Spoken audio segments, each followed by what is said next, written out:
Stanford University. Okay, everyone, we're gonna get going here. Welcome to another exciting episode of CS 193P. I think I already made that joke already this quarter.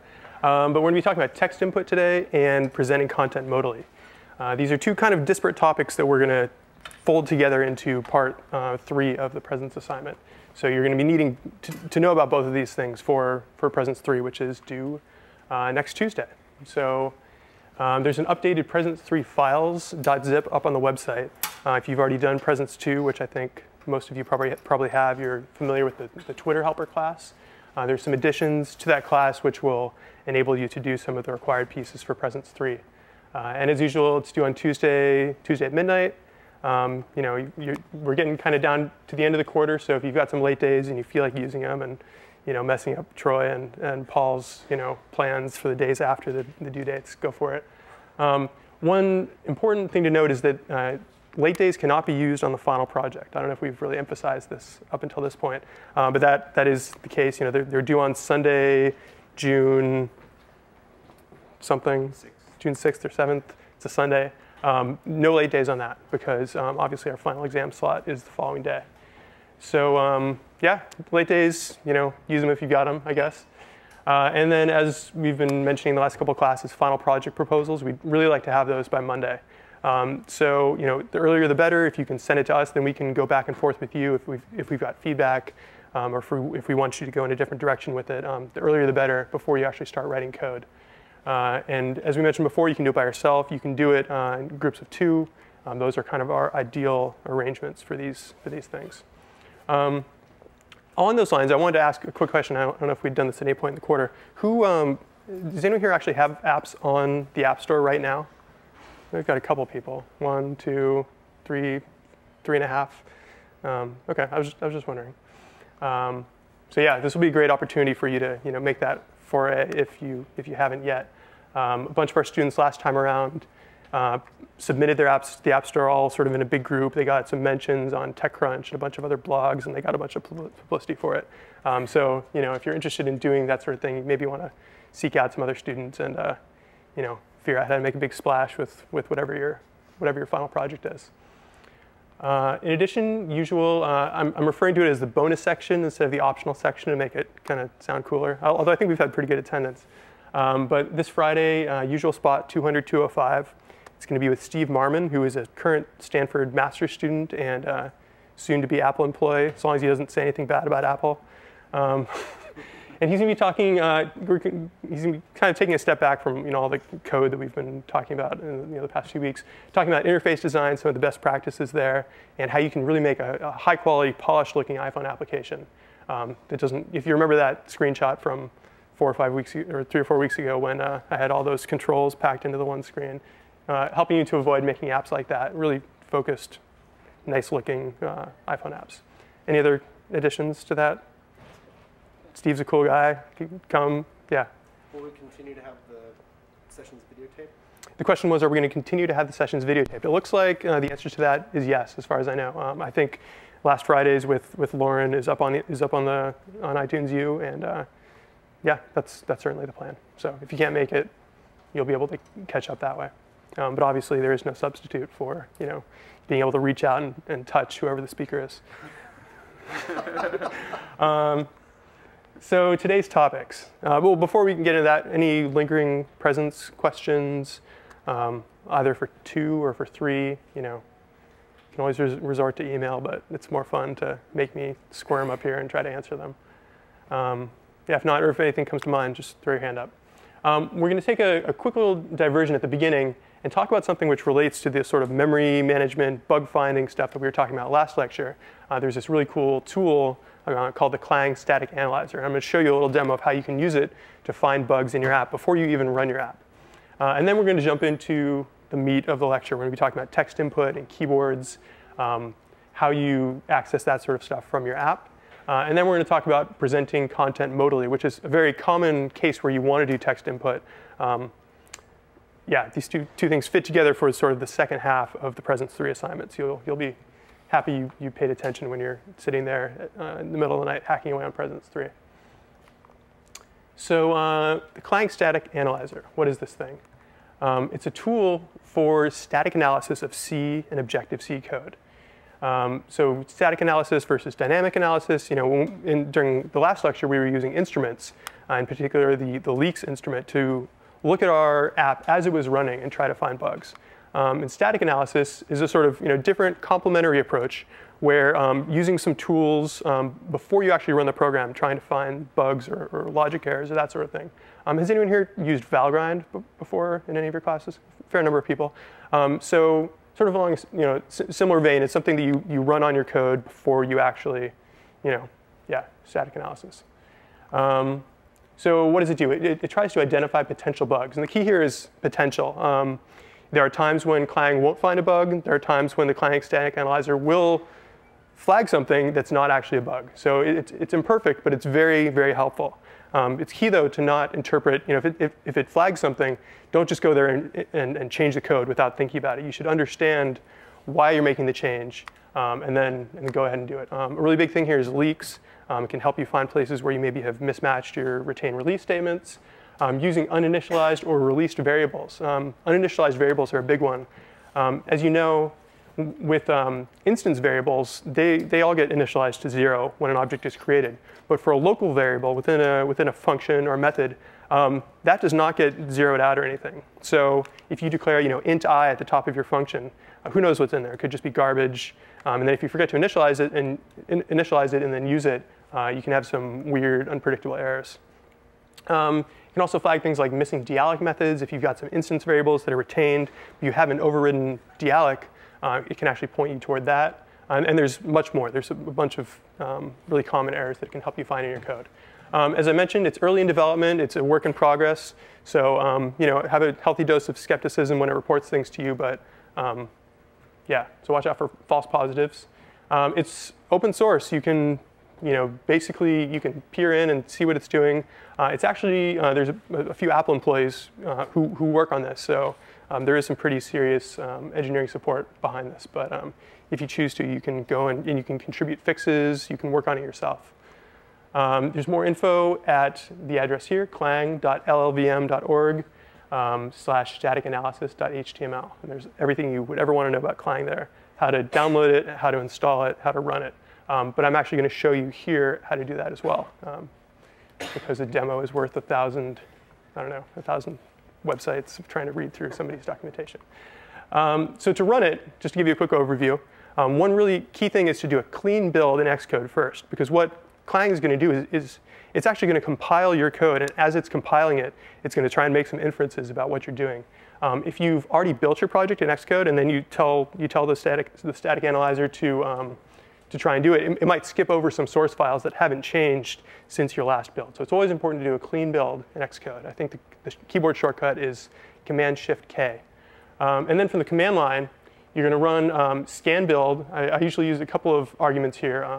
K, I think, what that does is causes it to keep going even if it encounters errors during the build process. So if you've got a build error, it'll still try and build the other files. And -V is going to I believe that's what automatically causes it to display in your web browser, the results. And then from there, you just append your standard. Whenever you're building from Xcode, within the Xcode app, there's an equivalent way to build from the command line. So if I wanted to build my project, I'm within my project directory.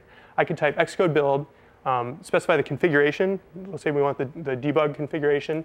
And I can specify the SDK version. Here, we're going to use iPhone Simulator 221. You can customize that as needed if you have some different configuration names, or you're on iPhone SDK 201 or 3.0 or whatever. And then the really cool thing here is that when it's done, the results open up in Safari, and you can browse through them, and it'll actually annotate your code in the web browser and kind of point out what it's trying to do.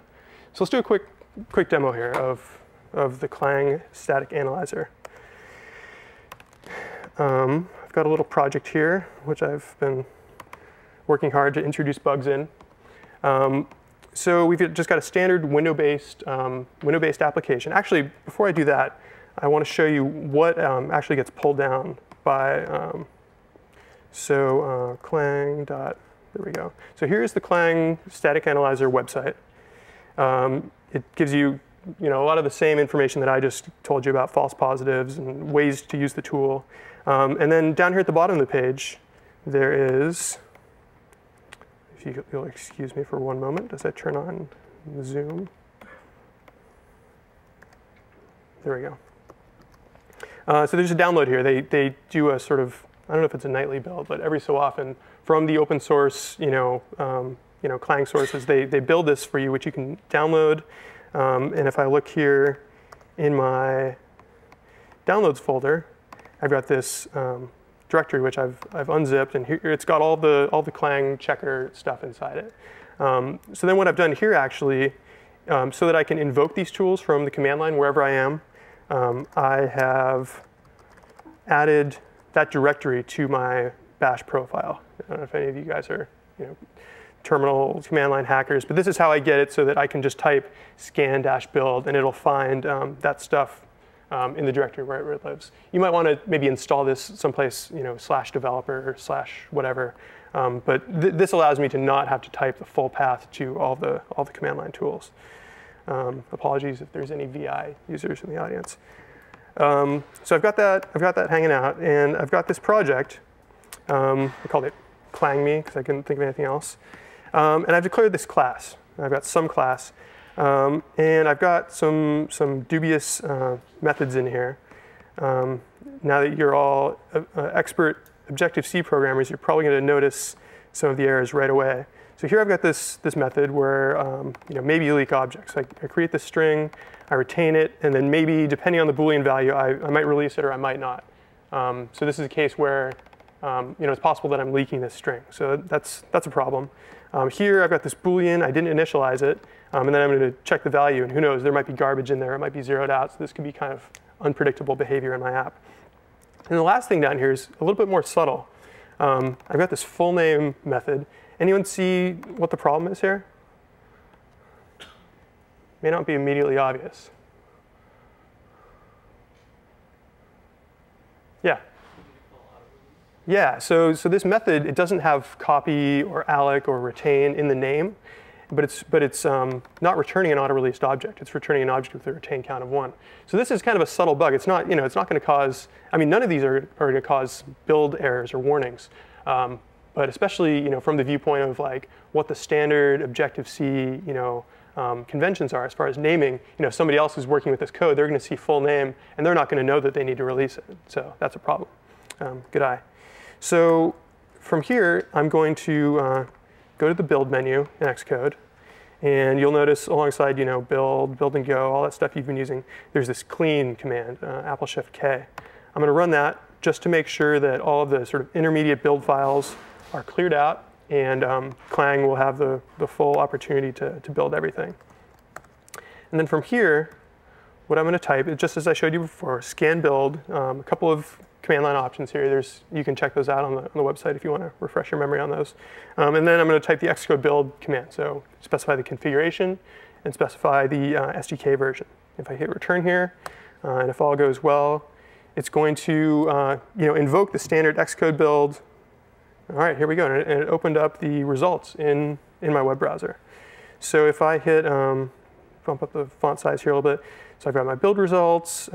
Here's my working directory. And notice that from the terminal, I was in the project directory. So where ClangMe lives on disk, I was actually inside /ClangMe, the same place where the Xcode project and all my source files and whatnot live. So that tells you where we were. This tells me how I invoked the build command, gives me some other info here. And then it points out some bugs. We've got a leak of a returned object, a use of an uninitialized value. I can check these checkboxes here and it'll filter things out. That's kind of cool. It's actually running a web server. If you look here at localhost port 8181. So that's kind of what's going on. So from here, I can view report, and what that'll do, or I can open the file. If I click open file, it'll actually take me to the file in Xcode, which is kind of cool. If I want to go in and fix that bug. If I click view report, let's check these out one by one. View report here says, and it'll actually mark out, kind of give you numbered steps of how we got here and what it thinks the problem is. So it says, okay, in a string that returns something with a 0 retain count, it's not owned. The reference count was incremented here. And then it tells you, hey, hypothetically, I'm going to take the false branch. So if we were to take the false branch here, we're not going to release this string. So that's a problem, right? And then it'll say object allocated on line 16 is no longer referenced and it has a retain count of +1. So it got leaked. Pretty cool, especially if you're just whipping out a bunch of code and you weren't really thinking about memory management and you just kind of left some leaks in there. Here's, zoom out a little bit. Dope. Let's go back there. If I view the reports for the other bugs, here we've got, for the full name method, it says, so we returned an object with a retain count of 1. And then object allocated on line 35 is returned from a method whose name does not contain copy or otherwise start with new or alloc. This violates the naming conventions and the memory management. So it knows about some sort of conventions here. It's not just a purely syntactical thing. It's actually doing some semantics as well. If we look at the third bug here, it says, third potential bug, excuse me, branch condition evaluates to uninitialized variable. So this hasn't been initialized. We can fix that by setting it to some initial value. There's lots of other bugs it can find. There's lots of other non-bugs that it may flag, especially around things like delegates, which we're going to be talking about more today. But it is a very valuable tool, and it can save you some grief down the road. Any questions about that before we go back to the slides? So one of your extra credit options, actually, for Presence 3 is to download the Clang static analyzer and try running it on your project. It may find some bugs for you. If you want to get the potential for the extra credit, you can actually include the output of when you ran Clang on your project, just to kind of prove that you actually ran it. But for fun, for profit, it's a good thing to do sometimes.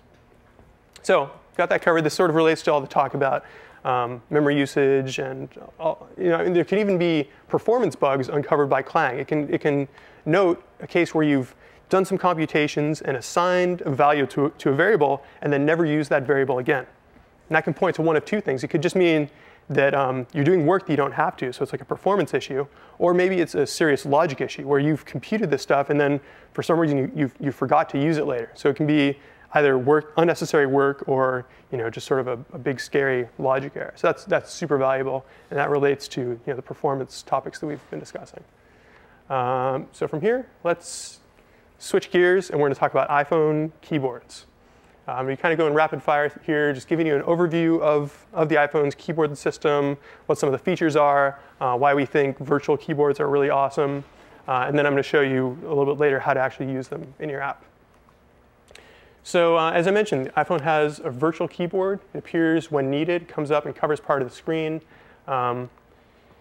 It'll work in landscape mode as well, which is really nice depending on how you prefer to hold your phone. Some apps do this and some don't. That is a frequently requested thing from our users. But in your app, you definitely want to support both of them, right?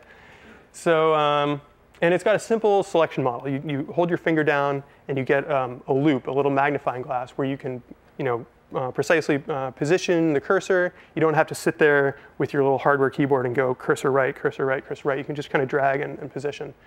And there are a bunch of keyboard types, and they adapt to the task that is at hand and the application that you're using it in. So yeah, I don't know, WWDC is great. Here we've got the standard keyboard for text input. Here we're inputting a URL, so you'll notice at the bottom of the screen we got the dot and the slash and the .com, which actually if you tap and hold, does that happen in? Yeah, anyways. And you've got go instead of the return key.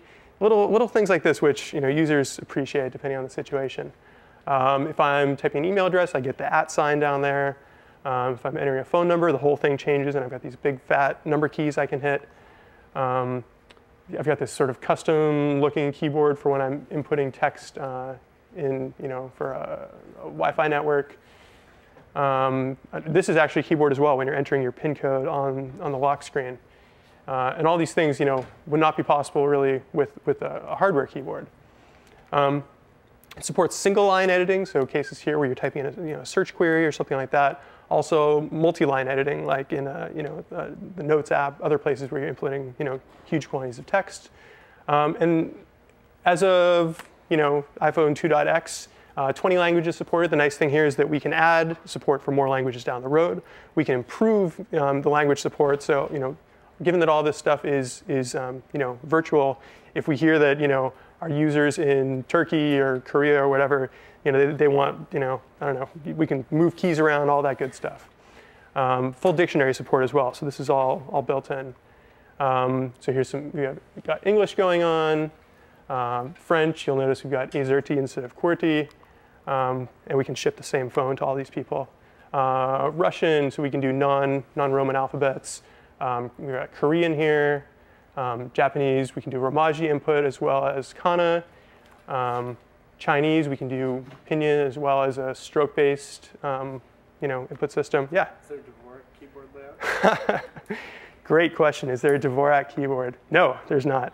Which saddens some members of my team who use the Dvorak keyboards. But we could add it, right? Yeah. So how would you handle a text field that only wants numbers, numbers and decimal characters? There are a couple ways to do that. You can specify. I'm going to talk about it a little bit later. Sort of the affinity of the keyboard, what kind of a keyboard it should show. So you can ask it to only show the numeric keys. There are also ways for you to validate. There are some text field or text view delegate methods where it'll ask the delegate every time a character is inputted. Can I append this character to this field? And you can then choose whether or not to allow it. So maybe you've got some field where the user can type numbers except for 7. You could disallow. Want anything else showing other than those keys? Yeah. So it would probably be a combination of specifying the keyboard type, which I'll be demoing in a little bit, as well as possibly implementing some delegate methods on the text field's delegate. Is there a question there? I was just curious, can developers actually create their own keyboard? The question is, can developers create their own keyboards? The answer for that right now is no. So yeah, there are a lot of folks who write crossword apps for the iPhone. They want like a crossword-specific keyboard. Currently, there's not a way to do that. So any other burning keyboard questions? So yeah, customizing text input segues very nicely here. Let's look at how you actually use this in your app, how you get some of these different behaviors. So we've got this idea of text containers. These are things, yeah? Are you going to be calling spell checkers that go with the keyboard? Or covering, sorry? Spell checkers? Spell checkers. Spelling corrector? Yeah, we're not, the question was, are we going to be covering spell checkers or dictionary support? Yeah, not today. I mean, obviously I mentioned like that kind of stuff is built in the language support. There are not facilities for you to customize that from an app point of view, so for better or for worse. So text containers here are things like text views, text fields, other places where you can input text. And if we kind of peel off the little shiny blue wrapper on top here, ways of customizing text containers include things like delegates. As I was mentioning, if you set yourself up as the delegate for a text field, you can influence the behavior by allowing or disallowing certain input, customizing the behavior when the return key is pressed, things like that. There are also notifications which get posted and broadcast to anyone who wants to hear about them. And then there are just straight up methods, properties, things you can poke the text field and say, hey, you should behave this way or that way. So these are a few ways to customize and influence the behavior of a text container. Another big thing here is this idea of text input traits. And this really comes into play. First of all, this is a protocol which both UI text field and UI text view conform to. A protocol that allows you to sort of influence how these text containers interact with the keyboard. So things like auto-capitalization, auto-correction, the type of the keyboard, whether it should be the URL keyboard or the plain text keyboard or the phone number keyboard or the number keyboard or whatever other keyboards there are, aspects of the keyboard appearance, the return key types, you can have it say search or go or whatever else down there, whether or not the return key should be disabled if there's no text. If you want to input passwords, that's also part of this text input traits protocol that all these different classes can adopt. So you can do some things like saying, I want the URL keyboard with a Go button, or a default keyboard with a Google button. Don't know how Google would feel about that if you put it in your non-Google related app, but c'est la vie. So the way this works is you've got this text container. It's got these ways of being customized, which includes the text input traits. And then when this thing, so these are things you specify at design time in your nib or in your code. And then you specify these text input traits. And then at runtime, when the keyboard actually comes up, and this text field becomes, first of all, the text field becomes first responder, which means it's the object that is going to get first crack at handling things like keyboard presses and all that. When it becomes first responder, it and the keyboard do this little dance, and the keyboard adopts the text input traits of the text field. So you're never interacting with the keyboard directly. There is actually really no public API for grabbing the keyboard and saying, hey, keyboard, you should display here with these traits. It's something that you set kind of lazily, is following the theme here, on the text field, and as needed, the keyboard will adapt itself to the traits of the text container. Does that make sense? So don't look for methods for interacting directly with the keyboard because they're not there in the SDK. So UI text field, UI text view, web forms as well also do this sort of stuff. So if you've got a web page and your users browsing it with Safari or a UI web view, some of those text traits will come through. So let's do a quick little demo just of how we get some text input going on in a simple app and the ways of customizing it. We're going to be using Interface Builder here, and it's not going to be rocket science. It's pretty simple, but I thought it'd be useful just to see it in action. I'm going to just to keep it simple, I'm going to create a window-based application. We're going to leave view controllers out of it for now, and let's call it type something. So we've got the window-based application that we all know and love. Let's crack open the main window, and at this point in the class, you're sort of starting to get a feel for the fact that most of the time, you're not going to be laying out UI in your main window nib, right? You're going to be maybe setting up a navigation controller or a tab bar controller, and then adding view controllers to it, each of which have their own nibs. But we're going to make an exception here just for the sake of the demo and add some stuff directly to the window. So let's add if we go to objects in the inspector here, again, please pardon my 1024 by 768 layout. I'm sure it'll be much more pleasant for you to look at on your computer. Let's add a text field. So drag this thing out here, just like any other view in Interface Builder. I can drag it over that way, stretch it out this way, set up the auto resizing masks. Why not? Now if I click on this thing, and in the inspector, if I go to the first tab, which is, as you've probably seen before, the attributes tab, normally there are some options here for the background color and all that sort of basic view stuff. There's quite a few options when you've got a text container, because as I mentioned, it's got all these text input traits that it needs to conform to. And if we zoom in a little here, you'll see there's this whole section on text input traits. So I could do something like, say, capitalize. If we want to type in all caps and just piss everyone off, we can do all characters. We can have correction. I'm not sure exactly what default does. That's a good question. But let's say no correction. What? You can turn it off in preferences. So. Oh, OK. So Al informs me that choosing default will respect the user's preference in the settings, like the global iPhone app settings. Let's say no correction. So here's where we could say, we just want a number pad or a phone pad, which is geared more towards inputting phone numbers. You can do things like type the hash, the pound sign, and the star, whatever else.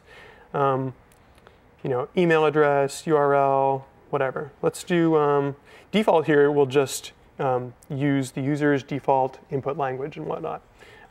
If for some reason, I really want to just ASCII characters, like I've got I'm not sure what, but some sort of text field where we don't want them inputting text in Korean or Russian, we could select that here. I'm just going to leave it with default. most of the time here for the appearance, you're going to want the default appearance. The alert is that sort of darker tinted keyboard that is used with the Wi-Fi password entry. Return key, we've got a bunch of options here. You know, I don't know. Next, sure, why not? We can make it secure, so it just shows the little circles, all that stuff. And then as well, so these text input traits apply to both UI text views and UI text fields. And then I can do things here specific to the text field, like setting some initial text. So if I, you know, type hello there, hello will be the initial value of the text field. Or if I delete that, I can actually type some placeholder text, like type something here, which will have this grayed out text. And immediately when I first click it, that text won't be in there. It'll go away.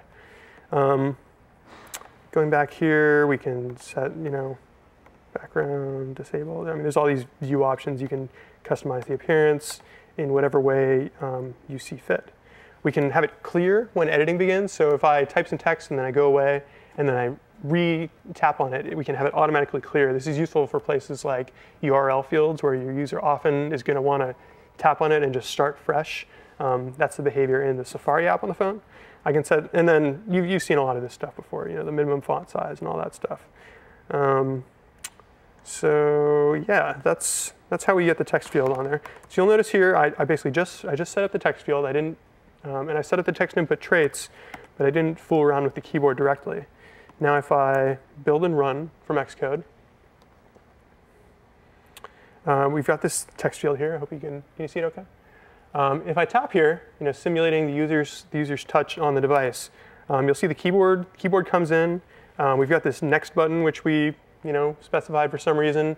And you know, if I start typing, you'll notice it's all in all caps because that's what we specified for some crazy reason. The shift key, oh, looks like I can disable it if I really want to, but it'll kind of try and poke me into re-enabling it. Yeah, so it's kind of all, it happens lazily. You set it up on the text field, and then the keyboard kind of does the right thing. Now, if I go back in here and I set up a different text field, drag another one out here, and we've got, you know, no capitalization, auto correction. We'll go with the default one again. Alert, you probably don't want to do this in most places in your app, but just to show you kind of the difference. And then I build and run, and I tap between these two fields. You'll notice I get that different appearance. The return button changes. If I start typing something in here and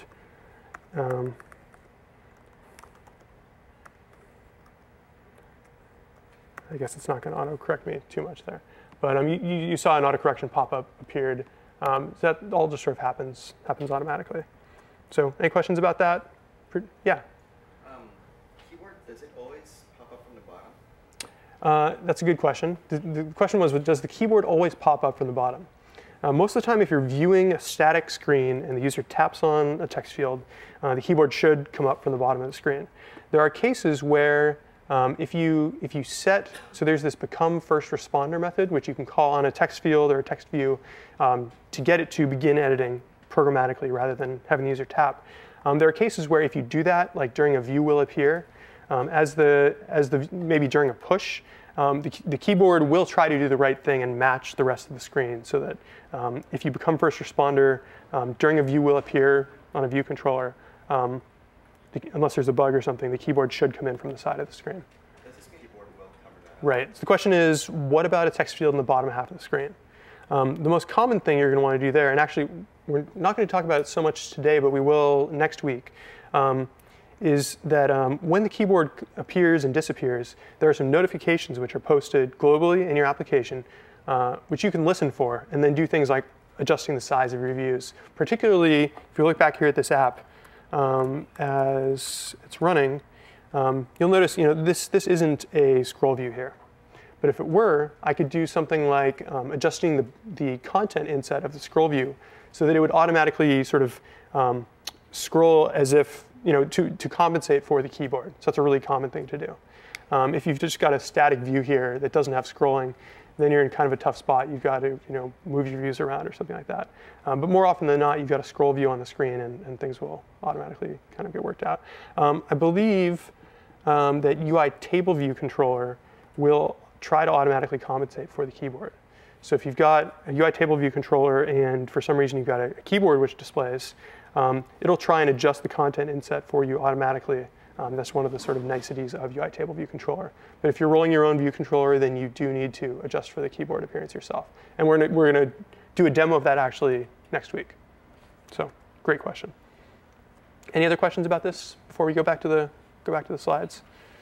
So this is text input in your iPhone app. Not a lot of exposure in terms of methods and keyboard customization stuff directly to the keyboard. Think about it on the lazy sort of text input trait side. And now, for something completely different, but not really, we're going to be talking about modal content in your iPhone app. And this is, again, a really common place for you to have text input. I'm going to explain why. Modal content is really, when we talk about modal content, the most common places for this sort of presentation are when you're adding data to your application. Your user's inputting something like a new email message, a new SMS. They're adding maybe a new alarm, or maybe they're picking something like using the photo picker or the people picker in Address Book. So picking something, adding something. These are really common situations where you want your user to be in a modal state where they have to add that thing or pick that thing, and then they can either hit done or they can hit cancel. So for a couple examples here in the clock app, if the user hits that plus button up at the top of the screen, this view is going to cover the full screen, and then if they want, they can hit cancel and they can go back. But when they're in there, they can't tab around between stopwatch and timer and alarm. They're in that state, and they need to, figure out what they're going to do or get out of there. Similarly, in SMS, we're going to see here, we're going to hit the compose button, and a modal view is going to come up for entering a new SMS. And then from there, we're going to actually hit a button inside there and present an additional one, which will be sort of stacked on top. So we'll have a modal view controller and then another modal view controller. And then you can actually dismiss them one at a time as well. So let's hit that compose button. This new message comes up. Hit the plus button. The people picker comes up. Cancel out one at a time. And we're back where we started. Does that make sense? You want to see it one more time? So here's that. You can cancel. Here's the text message. You can go up like that. Hit the plus button. You can go add infinitum. I don't quite know how to pronounce that. I usually just read that phrase. But yeah, so that's what presenting content modally looks like in your app. So now let's see what the code is going to look like for that. If we want to present a view controller, there's a method that we're going to call, which is present modal view controller. You're going to invoke this on one view controller with the second view controller as the argument. So here, this is probably within a view controller subclass. So we're saying self present modal view controller. And then we've created this other view controller, this recipe add view controller, and we pass it as the argument. And much like pushing and popping, you can specify whether this should be animated or not. So here, when the user hits the plus button, it's going to bring up that add recipe sheet and cover up the whole screen. So just one method. On the flip side, so we're at this add recipe thing, and we've decided that we want to dismiss it. A key here, and you can probably guess what the method is called, but a key here is that when you're designing your app, probably the best way to do it, the way that we recommend, is to have the same object which kicked off the present should also do the dismiss. So rather than dismissing itself here, the add recipe view controller should maybe ping back to its parent and say, hey, I'm done. Do you want to dismiss me? And then the one underneath will say, so it gets this did add recipe message. Maybe it's a delegate message or something like that.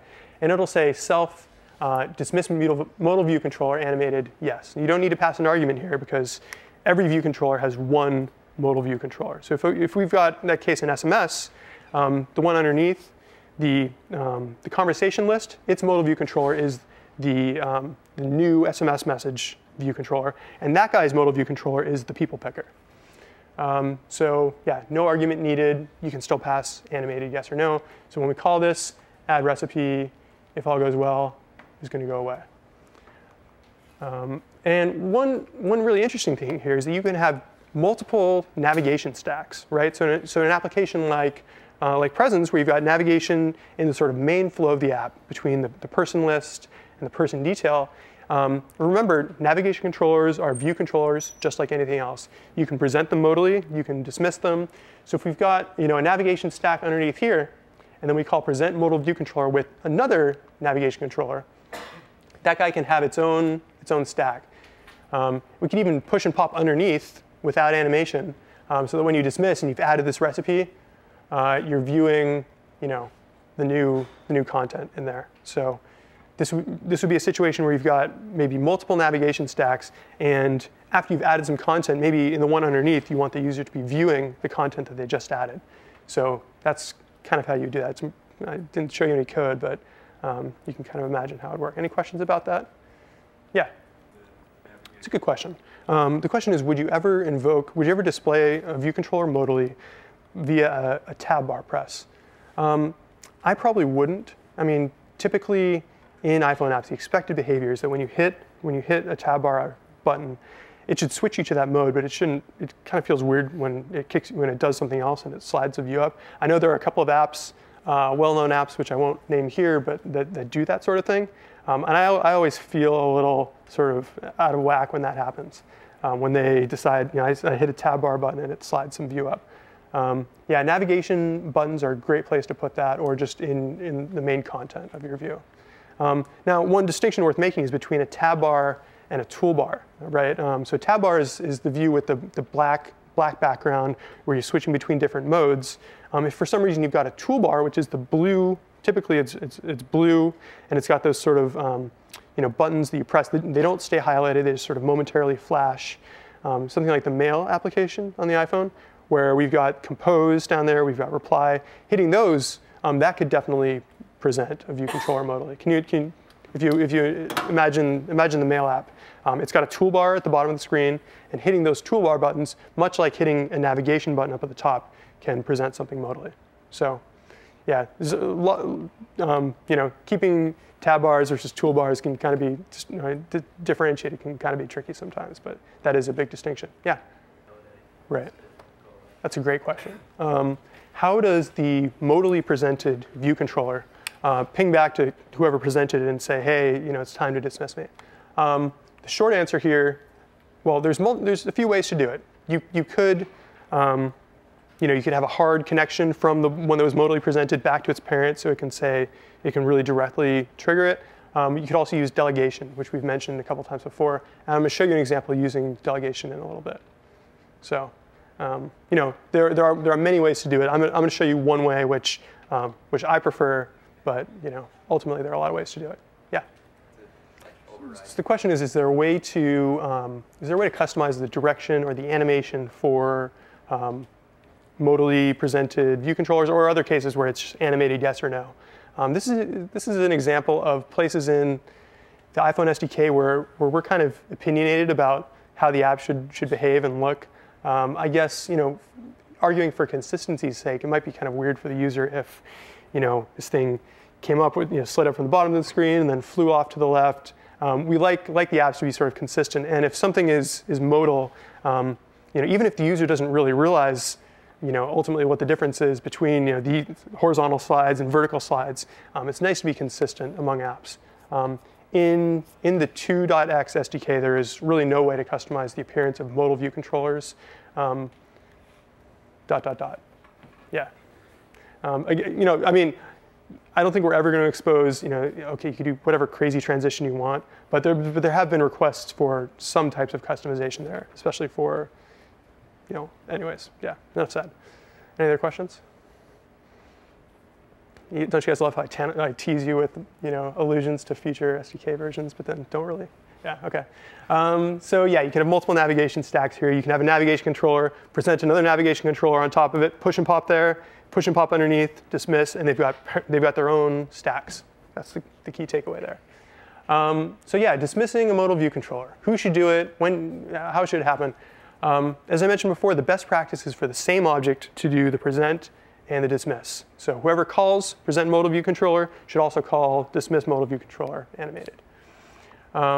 So the way that I'm going to show you to do this is to define some delegate methods for the presented controller to notify its parent that it's ready to go away. This is how the image picker controller, the people picker controller work. And I'm going to show you a code example with all of those and with one that we write ourselves. So we tell the delegate, i.e. the parent, when we're done. The really nice thing here is that, for example, with the people picker, the photo picker, these modal view controllers can be used in a lot of different places without knowing about the specifics of the app. So the image picker controller doesn't need to know that it was presented by a Flickr app or a Facebook app or whatever. It does its thing, it messages back and says, hey, whoever's listening out there, I'm done, I picked this photo, you can dismiss me now if you want. It's really nice for reusability. The delegate, the parent, then makes the dismiss modal view controller call. So here we've got this parent controller, just because pretty pictures are fun. It called present modal view controller animated, got this child controller to display. We don't really show it here, but it sets itself as the delegate of the child. And then the child, when it's done, it says, hey, whoever my delegate is, I'm done. It's time for you to dismiss me. And then the parent will call dismiss, and the child goes away. So kind of what I just said there, but let's see some code. So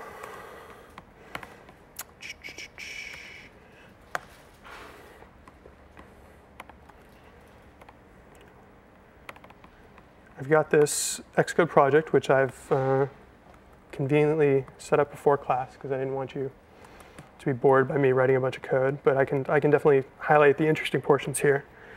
If we wrap the lines, I wonder if there's a default for that. Probably. So we've got a pretty standard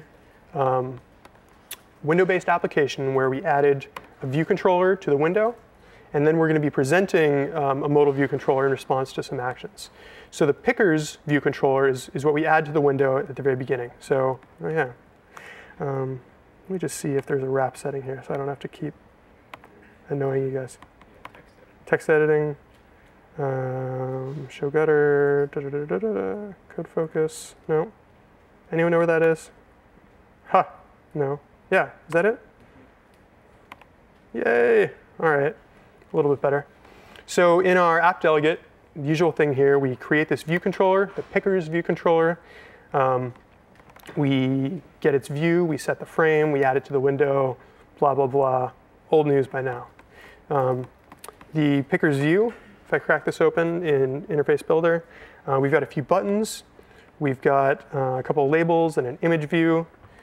And if we look at the class here, first of all in the header, well, first of all, you see that there's this monster declaration of all of the delegate protocols which we conform to. This is kind of a, when you're using delegates, especially if you're a delegate of multiple objects, your class declaration can be a little long, but yeah, it's kind of how the cookie crumbles.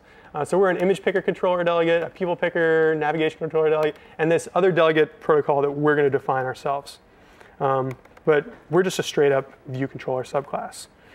We've got a couple of outlets, which you are now intimately familiar with. We've got an image view, a person label, and a type something label. As we saw here, you can see them right here, 1, 2, 3.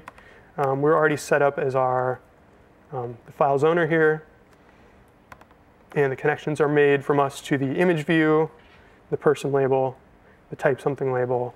The view is the whole thing here. And then the received actions, we've got some IB actions, show image picker, show people picker, show type something. So these are all going to be invoked by these buttons here. Now if we look at the actual implementation here, we've got, we've got our synthesized properties. Inside view.load, we're just going to set some default text for those text labels, pick a person, type something already. I guess I could have done that in Interface Builder, but old habits die hard when you're a programmatic view hacker. So then in this show image picker IB action, I'm going to instantiate a UI image picker controller. Standard, it's a view controller subclass, alloc init. I'm going to set the source type. I want this thing to pick images from my photo library. And the delegate of the image picker is going to be us. So this is how the delegate relationship works. We're presenting this thing. We are its delegate. And then I'm going to call self present modal view controller with the image picker controller. with animation. And then I'm going to release. A presented modal view controller is automatically retained by the sort of presentation machinery. So unless we need to do something with it afterwards, we don't need to hold on to it here. One convention with delegate methods, it's a convention to pass self, from the point of view of the image picker. It's a convention to pass self as the first argument here, just so that, like in this case, we didn't retain a reference to the image picker controller. Does that make sense? We set it and we forget it. I don't remember what infomercial that's from, but Ronco. So we didn't retain a reference to it. But we get it back as one of the arguments to the delegate method here. So the image picker controller has a couple of delegate methods for either canceling or for picking an image. If we go back here, well, actually, if I command double-click in Xcode on UI image picker controller, here's the header. You'll notice it's in the UIKit framework, headers. This is where you would find it. So this class is defined. It's actually a navigation controller. There's all these things you can ask if the source type is available for things like cameras, because there is no camera in the simulator and on iPod touches, but there is one on the iPhone. Set the source type, which you saw me doing in code there. Allows image editing, so like once you pick an image, can you crop it or not? And then here's the delegate protocol. So you declare at protocol, UI image picker controller delegate, and protocols can conform to other protocols. This is just a sort of, kind of like subclassing NSObject. It's nice to, in addition to the NSObject class, there's an NSObject protocol, which is a sort of starting point for protocols. All these sort of things here, like self and class and superclass. And here are the methods. They're defined. They're all optional, so you don't necessarily need to implement them, although you probably should if you want to do anything useful here. Same thing for the address book people picker navigation controller, a little more verbosely named, but same sort of deal here. We allocate this thing, we set the delegate as us, we present it modally, and then we release it. Now in the delegate callbacks here for the image picker, if they picked an image, what are we going to do? Kind of obvious. We're going to set the image use image as the image that was passed in. And then we'll call self dismiss modal view controller animated yes. We'll do that both in the picking case and in the canceling case. Does that make sense? So the same object is presenting and dismissing. Same deal with the AB people picker controller. When we cancel, we just dismiss. When we select a person, you can determine. Notice here, this delegate method returns a Boolean. People picker navigation controller should continue after selecting person. So if you return no here, nothing will happen once a person is selected. If we return yes, then it'll do that thing where it pushes into the details for that person. So if you wanted to pick out a phone number, a specific email address, or something like that, you would return yes here. We don't care about it for this example. We're just going to be getting the name from the person, setting it as the person label. This is a good time to plug next Monday's lecture, where Alex Abis of the iPhone applications and frameworks team is going to be coming in and talking about everything address book related on the phone. It's going to be chock full of good information. You're going to need to know it for Presence 4, and it's another opportunity to have an Apple engineer in here for you to pester with difficult questions and freak them out. So yeah, definitely come to that one. Alex has spoken in a lot of developers conferences before. He's a smart guy and fun to listen to. So same thing here. We set the text on the label. We dismiss animated, and we return no. Here, we just had to implement this one for because we're not actually getting into the address book cards. We're not going to be pushing in that extra level. But this is what would happen if we allowed that and somebody selected a phone number. What should happen when something gets selected? Yeah, so that's how you use the image picker and the people picker view controllers modally. Now, for the third example, actually, let's build and run this and kind of show you what's going on. So here, if I select image picker, this thing comes up, covers the whole screen. I've got some stock images here in the simulator, so I can go to Hawaii, and pick this, sunset or whatever, and it'll actually set it as my image view. So I was able to display that thing and get something back from it without it knowing too much about me being the root view controller. Same thing with the people picker. I can pick, I've always been a John Appleseed person myself, so we picked that, and John Appleseed got set as the text here. If I, instead go for Hank, I can pick a new image here from Slovenia. All that kind of works all wonderfully right there. So now let's talk about this third bit here, because this is what's probably most interesting to you, implementing your own view controller with some delegate methods. This is very relevant to the Presence 3 assignment, because you're going to be implementing a compose view for your Twitter client. That compose view comes up with a text field. You input some text, you type your status, as Al did when he was hacking my Twitter stream on Monday, and then dismiss it. So let's take a look here at this type something view controller class. So I declare, it's a subclass of UI view controller. It's got a text field, and it's got a delegate, because you always need to, if you've got a delegate, you need to refer to it somehow. Sorry, question? Can you say something about, Yeah, so why is the Iboutlet declared on the property but not on the instance variable? You can do it either way, actually. Especially, well, particularly if you don't even declare the property, then you are going to want to declare it straight up on the ibar. Yeah, it's kind of just a style thing. One thing to keep in mind is that, let's say I didn't have a property for this UI text field here. I declared Iboutlet up here, just on the instance variable. And I didn't have a setter defined. I didn't have synthesize text field equals whatever. The route that it's going to go through there to actually, when it connects the files owner to the nib as it's loaded, because there is no setter defined, it's going to use this method, which is built into all NS objects, set value for key, which is a sort of generic way of setting an instance variable. And what that method does actually is it retains the incoming value. So if you haven't explicitly implemented a setter method for something that's an Iboutlet, that thing by default will be retained. And even though you didn't actually type retain anywhere, you need to release that in your dealloc method. Just a little bit of trivia. It's kind of tricky, but that's kind of what'll happen if you haven't implemented your own setter for an Iboutlet. Does that make sense?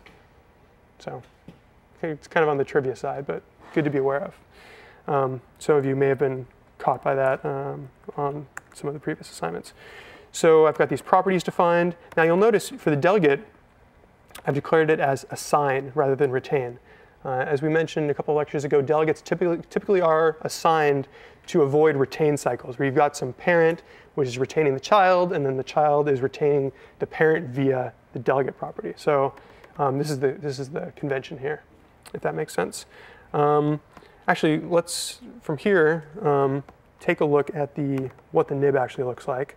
I gave it a little pretty red background just to differentiate it. We've got a text field. We've got a button. Files owner, as usual, is declared as the, that's not right. Oh, wrong nib. There we go. The files owner is the type something view controller. I've got some connections set up. The text field is pointing at the text field over there. The view is pointing at the entire view. The done button is going to be calling done button pressed on the files owner. All good on this front. So obviously we've got the done button pressed right here. And then for defining the delegate protocol, so I type app protocol, type something view controller delegate. It's usually nice just for, it's kind of what's expected. Use the name of the class plus delegate for the name of the delegate protocol. And then we're going to have one optional method, type something view controller. We pass ourself as the first argument, and we'll say did type something, and that'll be the text. And we're going to invoke this. If we look at the implementation here, hopefully this kind of gels things together. We've got our synthesized text field and delegate properties. We've got our dealloc where we're releasing that text field. And here in done button pressed, because it's an optional method, we need to check. We need to say, hey, do you actually respond to this selector? Because maybe you don't. Response to selector, at selector, type something view controller did type something. So if it does, then we'll actually invoke it. On the delegate, we'll invoke the method, we'll pass ourself as the first argument, and we'll pass the text field's text as the second argument. Does that make sense? So notice we call it from the type something view controller, and we implement this method where? Anyone? Bueller? In the picker's view controller, in the one underneath where we called show type something. We, just like we did with the image picker, the people picker, we allocate this thing, initialize it, set the delegate to us, we present it modally, and then we release it. So then when it's all done, it'll say to us, when the user presses that done button, we'll get this message because we implemented this optional protocol method. We'll get this callback, and we can then take that text and set it on our text label. That'll cause it to, our text label to be updated, and then we'll dismiss animated. Does that make sense? So you'll definitely want to refer to this as you are implementing Presence 3, because it's a pretty good model. So again, if we fire this up in the simulator, image picker, let's pick an image, white sandy beach, people picker, type something. This thing comes up. We've got some placeholder text. Looks like I've got the automatically lowercase everything text input trait selected. Hello world. And when I hit done here, that's going to call back and set this on the text label. Let's actually, we've got a couple minutes, so let's attach in the debugger and actually see how this method flow takes place. So I'm going to set a breakpoint right there in the done button pressed action method. Does that make sense? If you skipped Troy's debugging session, this is a sort of mini crash course. I believe actually setting that will enable, yeah. So deactivate breakpoints. Yeah. So breakpoints are activated at this point. If I hit type something, I type some new text like Al is hungry and wants a burrito, and I hit done.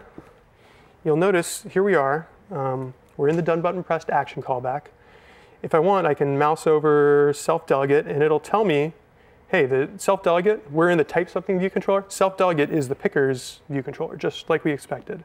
So it's going to check, hey, do you respond to that selector? Type something view controller did type something. Very common mistake here is to mistype this method signature, the selector, or leave off a colon or something like that. In which case, nothing will happen because you're typing in some method that it doesn't actually respond to. Yeah, very, very, very, very, very common pitfall. I'm sure will happen to at least 10 of you as you're implementing Presence 3. But if I step over here, I can either press Apple Shift O, or I can press the step over button. This will evaluate to true. So at this point, I'm going to invoke the type something view controller did type something method on my delegate. Yeah, it's a good question. So how does it know that this object responds, this selector? Is it a compile time thing, a runtime thing? It actually happens at runtime. And one interesting thing, which we're going to cover in a couple of weeks as a sort of coda to the class, is how you can actually mess around with the Objective-C runtime and add methods, switch methods around, all sorts of really dirty stuff. Well, some of it's useful, some of it's really dirty, and you should never ship an app that does it, but it's sort of like, it's like telling your kids about drugs or something. You'd rather they hear it from you than from some guy on the street. So short answer, it's dynamic. It happens at runtime. And actually, via adding categories, that's a really common way to modify the set of methods that an object responds to, or selectors. Sorry. Yeah. Is this passing? Right. So the question is, how does this compare to notifications? This is another way to communicate indirectly between these two objects. I would say in this case, where it's clear that there's probably just one other actor who's interested in this, using delegation probably makes sense. Notifications make more sense in a case where maybe there's multiple people who are interested in hearing about this. So something like maybe we've got some image loading operation that finished, and maybe there's multiple places that want to hear about this image having been loaded so that they can reload a table view or they can update some image view. That would be a case where maybe a notification would make sense. Typically, if there's from the design standpoint, if you know that there's going to be one interested party, delegation probably makes more sense. But ultimately, these things are judgment calls, and everyone has their own preferences. So did the answer about the runtime check make sense? We'll be delving a little bit more deeply into that later in the course. Do you have a question? Yeah, what is the type of your delegate IBAR? Good question. So what is the type of the delegate here? It's a type ID, but we add this little less than, the name of the protocol, kind of awkward when it's a really long protocol name, and then greater than, basically saying that this is, it's a generic ID pointer that conforms to the type something view controller delegate protocol. If I wanted, one thing we could do here, if this was a non-optional method, if we said anyone who conforms to this needs to implement this protocol, then we don't need to do that response to selector check. So yeah, that's actually probably worth showing. Well, actually, let me finish walking through here in the debugger, but then I'll show that it works that way too. So from here, if I step in to this call, type something view controller, did type something, it'll get the delegate. It's a synthesized property, so it's not going to show you anything. Keep stepping, and we actually get into the pickers view controller implementation, and we'll see, it's going to set the label in that bottom view controller. Does that make sense? So that's sort of how the message flow happens. Sometimes it's helpful to visualize that. Yeah, let's show off what this would look like so before this was optional, so I had to check whether it actually responded to the property or to the selector. If I get rid of that, then I could just say, and that will be enforced by the compiler. It will be enforced by the compiler. So if I hit build here, it should be all good. Now, if in the pickers view controller, you can hit Apple /Xcode to just comment out a block of code, kind of handy. If I build now, I'll get a warning. It'll say incomplete implementation of class pickers view controller. Method definition for that delegate was not found. So basically it's saying, you said that you conformed to this delegate protocol, but you really didn't. It's not going to be an error in that case, but it is a warning.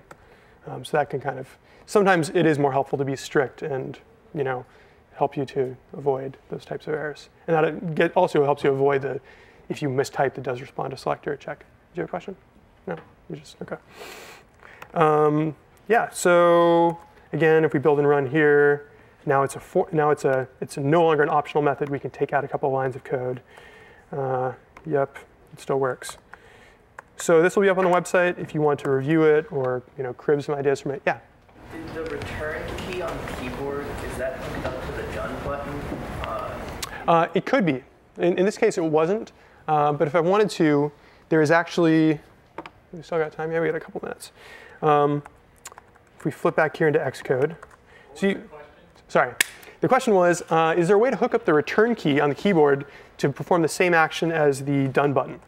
So if I look here on UI text field.h, as we mentioned, you can customize text fields in a bunch of different ways, the traits, as well as delegate methods. If I scroll down here, it's kind of squished with the big font size and the small screen and the wrapping. But so you'll see protocol, UI text field delegate, yet another delegate protocol. These are all optional methods. We can say should begin editing, did begin editing, should end editing, did end editing, should change characters in range with replacement string. So this is where if you wanted to prevent the number 7 from being typed, you could check it here and return no if you don't want the characters to be entered. This text field should return is a method that you would implement if you wanted to do something in response to the return button on the virtual keyboard being pressed. So in the previous example, if I wanted to use this, I would set the type something view controller as the text field's delegate. I would implement this method. Probably what I would do here is, returning yes or no probably doesn't matter, but I would call the done button clicked, or I would just, have the same implementation in there. So this would get called anytime the return key gets pressed, if that makes sense. I can add that to the demo before, or to the example project before we throw it up on the website. Any other questions before we wrap this up? All right, so hopefully not too much stuff to throw at you all at once, but this is pretty useful, and it's how we would really recommend that you plug these sorts of things together. Just a reminder, Presence Part 3, your goals. First of all, avoid expensive work on the main thread, because as we've discussed a few times now, this is bad for things like the iPhone where you don't necessarily know what your connectivity is going to be like. Use background threads to keep your UI responsive, and you can take a sort of higher level approach to threading by using the NS operation and NS operation queue classes. Presence 3 was posted on the website last night, or maybe this morning, depending on where you live in the world. And we're actually going to ask you to do a couple different types of NS operations. There'll be one case where we want you to just use an NS invocation operation, which doesn't require creating a subclass. And there's another case where we want you to actually create an NS operation subclass and override the main method on NS operation. The other goal is to allow the user to update their own status. So you're going to have some text input traits. You can customize that however you like. And you're going to present a view modally to allow this to work. Same thing here. There's this new method in Twitter helper for updating your status. Again, that's a synchronous method. You probably don't want the whole UI to be hung when that happens. So you're going to want to use an NS operation to do that work on the background thread as well. And that's it. Any questions? Good to go. All right, thank you.